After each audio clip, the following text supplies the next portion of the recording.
विलिनीकरणानंतर पक्षाचा सर्व नेतृत्व अजित पवारांकडे देणार होतो असं शशिकांत शिंदेंनी म्हटलेलं आहे। पवारांच्या राष्ट्रवादीच्या साप्ताहिकातून शशिकांत शिंदेंनी हा दावा केलाय। विलिनीकरण घडवून आणून पक्ष पुन्हा मजबूत करणं हीच दादांसाठी खरी श्रद्धांजली ठरेल असं शशिकांत शिंदेंनी म्हटलंय। विलिनीकरणाच्या नंतर पक्षाचं सर्व नेतृत्व हे अजित पवारांकडे देणार होतो असं शरद पवारांच्या राष्ट्रवादीचे प्रदेशाध्यक्ष शशिकांत शिंदे यांनी म्हटलेलं आहे। एका साप्ताहिकामधून त्यांनी हा दावा केलाय की विलिनीकरण घडवून आणणं हीच दादांना खरी श्रद्धांजली ठरेल। विलिनीकरणानंतर पक्षाचं सर्व नेतृत्व अजित पवारांकडे देणार होतो असं शशिकांत शिंदे यांनी म्हटलेलं आहे। पवारांच्या राष्ट्रवादीच्या साप्ताहिकामधून शशिकांत शिंदेंनी हा दावा केलाय। अक्षय मनकणी आमचे प्रतिनिधी या संदर्भातली अधिक माहिती देतील। अक्षय,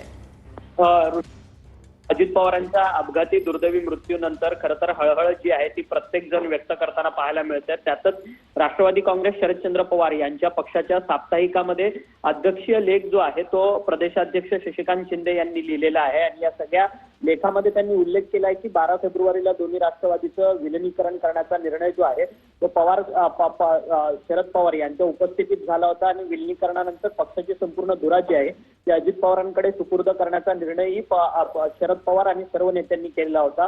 कार्यकर्त्यांची पण हीच इच्छा होती, परंतु त्यासाठी ते आग्रही देखील होते।